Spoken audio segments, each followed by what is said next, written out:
Oil prices stalled in anticipation of the outcome of the OPEC Plus summit. OPEC and its allies postponed their meeting. They agreed to meet again one day later.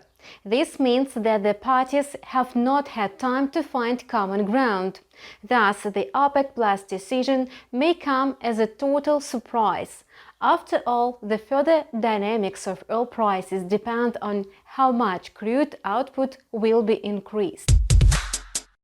It can be seen from the chart that lower US stockpiles have already been priced in by the market.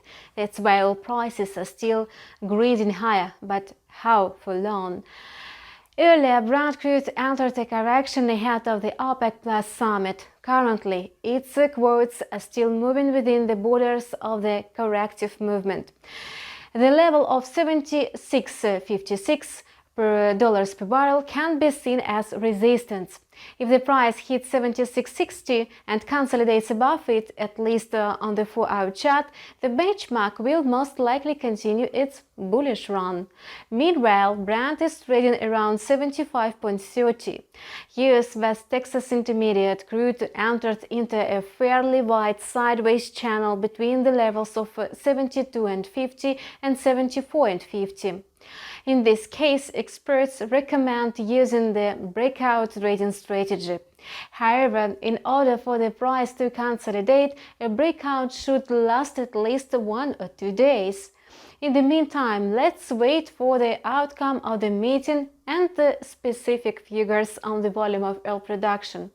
The dollar-ruble pair rallied but then met resistance in the area of 73.30 and 73.40 rubles per dollar again. In case of a repeat scenario, the volume of long positions may decrease. Nevertheless, if the pair consolidates above 73.50 rubles per dollar, long positions can be considered, experts note.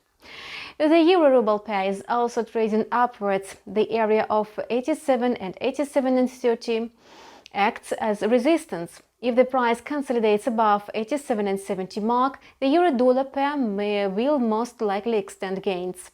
Otherwise, the volume of long positions will taper off. Following a rather steep rally at the opening of the previous trading session, the Russian ruble stalled as the OPEC Plus meeting had been postponed. Investors decided to take no risks and wait for the outcome of the summit. At the same time, the ruble ignored its local macroeconomic statistics on unemployment.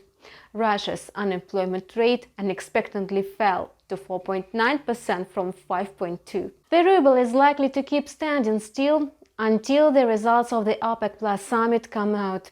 Notably, as previously discussed, Russia had no intention to increase its oil production. But now the opposite is the case. What will happen to the ruble in this situation? Only one thing is certain. If Russia boosts its crude output, its national currency will quickly return to the values posted earlier this week. And that's all for now. We wish you profitable deals. See our channel with a new video in a couple of hours.